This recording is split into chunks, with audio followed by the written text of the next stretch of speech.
और हमारा सवाल है बीजेपी से, आप भी सवाल करना, जो किसान धरनों पे बैठे हैं, हमारा उनसे क्वेश्चन है कि क्या हम गलत बैठे कि सही बैठे हैं। अगर हम गलत बैठे हैं तो कैसे गलत बैठे हैं, सही हम बैठे हैं, हम बताएंगे सही क्यों बैठे हैं। इसलिए शांतिप्रिय तरीके से लोकतंत्र में विरोध होना स्वाभाविक है। देखो, किसान वहाँ जाएगा क्योंकि किसानों, मजदूरों और जो छोटे व्यापारियों के साथ इन लोगों ने वायदे किए थे, वो वायदों की याद दिलाने के लिए हम लोग जा रहे हैं और वहाँ तक जाएंगे और उनके सामने अपनी बात रखेंगे कि जो वायदे किए थे आज आप कैसे भूल गए और अब जनता के बीच में लेने क्या आए हैं, ये हमें बताएं। जेपी नड्डा जी आ रहे हैं। हाँ जी, भाजपा के राष्ट्रीय अध्यक्ष जेपी नड्डा जी आ रहे हैं। किसानों का यहाँ मोर्चा चल रहा है, तो हमारी जो प्रमुख मांगे हैं, हम उनसे एक सवाल करना चाहते हैं कि जो शुभकरण सिंह जी हमारा भाई शहीद किया, उनका क्या कसूर था।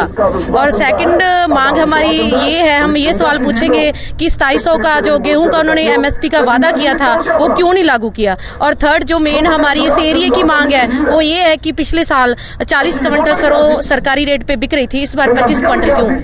तो ये तो हमारी सवाल हैं। और बाकी हम ये पूछना चाहेंगे कि आपकी पार्टी ने एमएसपी, हर फसल पे एमएसपी लागू करने के लिए हमारे साथ वादा किया था, वो वादा क्यों नहीं पूरा किया। और हमारे जो 750 किसान शहीद किए, उनका क्या कसूर था।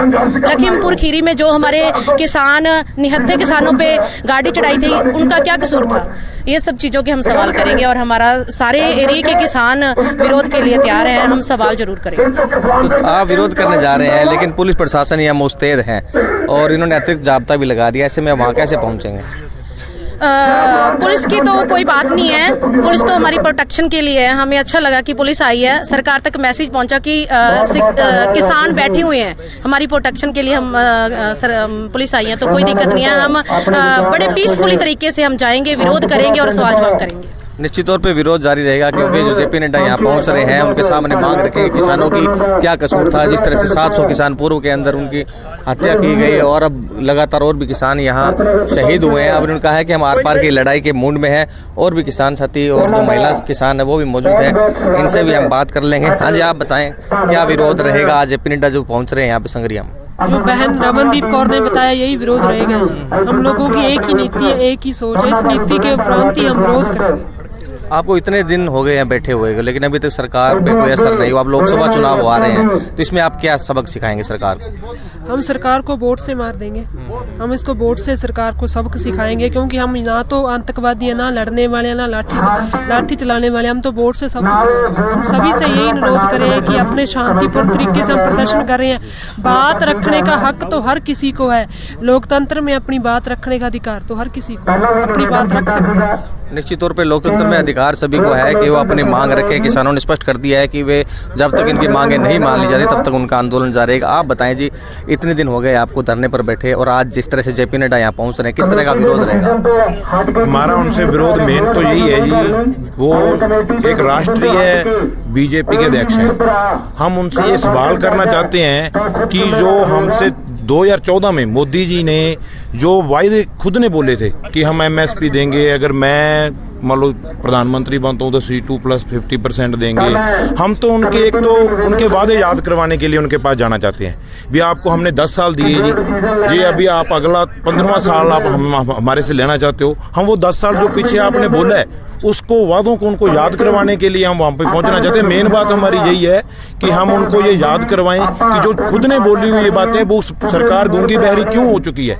जो स्टेज पे अभी आपको वीडियो भी दिखा सकते हैं, या आपने भी देखी होंगी, उस पे वो चल रही है। वो खुद बोल रहे हैं कि हम एमएसपी C2 प्लस 50%, जब भी मैं पहले ही कलम में कर्जा माफ का 15 लाख का, ये जो बीच में आपने सुना होगा जी, वो इनको जुमेला भी बता रहे हैं। हम उन चीज़ों का जवाब लेने के लिए उनसे जा रहे हैं कि वो जो आपने बोला था उसका क्या मतलब है। वो हमें उस चीज़ के लिए एक बार आप हमें अवगत करवाइए भी, आप जो बोलते हैं वो सच नहीं है, या तो आप झूठ बोलते हैं ये बताएं, या सच बोलते हैं तो क्या सच है आपका।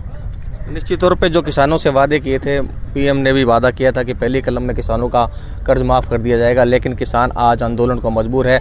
पिछले कई दिनों से ये धरने पर बैठे संगरिया के रतनपुरा चौराहे पर, ये जो लगातार धरना किए हुए हैं, लेकिन अभी तक इनकी कोई सुनवाई नहीं हुई है। जिस तरह से आज राष्ट्रीय अध्यक्ष बीजेपी के जेपी नड्डा पहुँच रहे हैं, तो उन्होंने स्पष्ट कर दिया है कि वे उन्हें सिर्फ याद दिलवाने जा रहे हैं कि जो वादे किए थे वो वादे कहाँ गए हैं। और भी किसान नेता हमारे साथ मौजूद हैं। आप बताएं जी, किस तरह का विरोध आज आप करेंगे जो जेपी नड्डा जी आ रहे हैं।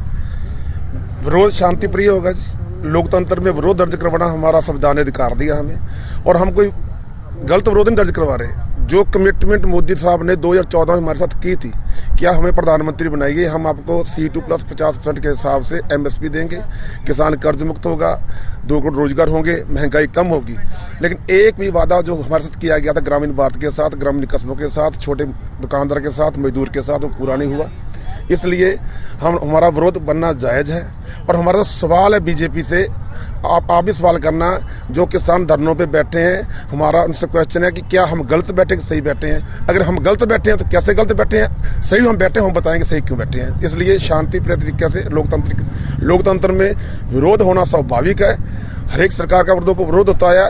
और अगर जो 2014 से पहले खुद आंदोलन से निकली हुई पार्टी, खुद स्मृति ईरानी जी, खुद नरेंद्र मोदी जी, खुद इनके बड़े बड़े नेता सब विरोध करते थे, आंदोलन करते थे। और एक बार तो अटल बिहारी जो हमारे पूर्व प्रधानमंत्री जी हैं, उन्होंने ये कहा था कि कांग्रेस सरकार किसानों की बात मान ले, अन्यथा हम इनका साथ देंगे, इनका धरने में शामिल होंगे। तब तो ऐसी बातें करते थे। आज अगर किसान विरोध करता है तो उसको आतंकवादी, खालिस्तानी, नक्सलाइट, पता नहीं किन किन पदवियों से नवाजा जाता है, ये जो गलत है। निश्चित तौर पे किसानों को आतंकवादी तक कहा गया, लेकिन इन्होंने कहा कि वे अपना हक मांग रहे हैं, न कोई भीख मांग रहे हैं। रेशम जी, आप लंबे समय से किसान आंदोलन में जुड़े हुए हैं। आज JP नड्डा जी यहाँ पहुँच रहे हैं, काली पट्टी बांध कर आप विरोध जता रहे हैं। आप वहाँ पहुँचने का भी प्रयास करेंगे, लेकिन पुलिस जाब्ता जिस तरह से मौजूद है, लगता है कि वहाँ पहुँच पाएंगे और उनके सामने अपनी मांग रखेंगे? देखो, किसान वहाँ जाएगा क्योंकि किसानों, मजदूरों और जो छोटे व्यापारियों के साथ इन लोगों ने वायदे किए थे, वो वायदों की याद दिलाने के लिए हम लोग जा रहे हैं और वहाँ तक जाएंगे और उनके सामने अपनी बात रखेंगे कि जो वायदे किए थे आज आप कैसे भूल गए और अब जनता के बीच में लेने क्या आए हैं, ये हमें बताएं। तो आपका जो ये आंदोलन है ये कब तक जारी रहेगा? लेकिन सरकार पे अभी तो कोई असर नहीं हुआ है, लोकसभा चुनाव जो है नज़दीक है, तो किस तरह से आप सरकार को अल्टीमेटम देंगे और चेतावनी देंगे? देखिए, ये आंदोलन की अभी शुरुआत है। आंदोलन बहुत बड़ा रूप लेगा, हम सभी के सामने लेगा और आखिर में कोई भी सरकार होगी उसको किसानों के सामने झुकना पड़ेगा। अभी तो पहले जैसे हम बार बार कह रहे हैं कि ये भी आंदोलन की शुरुआत है। अभी मैंने बोला था कि आप बहुत कम संख्या में यहाँ साथी बैठे हैं, लेकिन बहुत ही कम समय में बहुत बड़ा रूप ये आंदोलन लेगा और सरकार को घुटनों के बल करेगा। निश्चित तौर पे किसानों ने स्पष्ट कर दिया है कि किसान एकता जो है वो लगातार बढ़ रही है और भी किसान यहाँ मौजूद रहेंगे। अभी जिस तरह से किसान इकट्ठा हो रहे हैं और लगातार इनकी जो संख्या है वो बढ़ेगी। और आप बताएं मेघा सिंह जी, आप लगातार आंदोलन की अगुवाई कर रहे हैं और आज का क्या कार्यक्रम है, और जिस तरह से पुलिस जाब्ता यहाँ मौजूद है, तो क्या आप JP नड्डा जी जो आ रहे हैं उनका विरोध कर सकेंगे? जी, पहला तो जो आपने बोला अगुवाई, यहाँ अगवा कोई भी नहीं, हम सभी एक सामान्य किसान हैं और सभी मिलजुल करके एक राय से इसको आगे बढ़ा रहे हैं। जैसा जो पूर्व में 2013-14 में और जो वायदे किए गए थे, सिर्फ आज हम उनको याद करवाने के लिए जा रहे हैं। हमारा कोई मकसद बीजेपी कांग्रेस का विरोध नहीं है, हम सिर्फ आज अपना शांति प्रदर्शन करने के लिए आगे बढ़ रहे हैं। परंतु सरकार इतनी किसानों से डर रही है, मानो कि किसान कोई एटम बम साथ में लेकर आ रहा है। हालांकि किसान सिर्फ शांति प्रिय तरीके से आगे बढ़ रहा है, परंतु आज देखेंगे कि आज हजारों की संख्या में यहाँ पुलिस लगा दी जाती है। अगर कहीं पर भी कोई भी आपराधिक घटना घटित होती है तो वहाँ पर तो पुलिस मौके पर नहीं पहुँचती है। अगर किसान अपनी मांग मनवाने के लिए कहीं जाना चाहता है तो उस पर बड़ी संख्या में पुलिस लगा करके किसान, मजदूर और युवाओं को डराने का काम किया जा रहा है।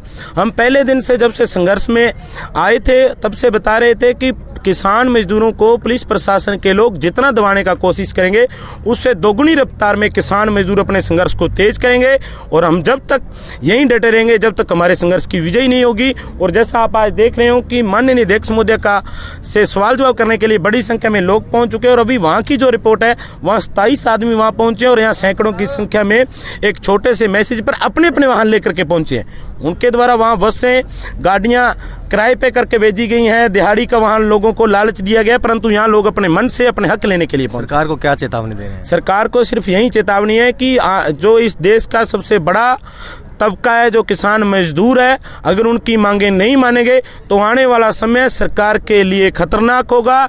देश में एक भयानक क्रांति आएगी और उस क्रांति में किसान, नौजवान, मजदूर, मातृशक्ति बड़ी संख्या में अपनी भूमिका निभाएंगे और बीजेपी का एक वहाँ उस समय बीजेपी एक भूतकाल की पार्टी बन करके रह जाएगी।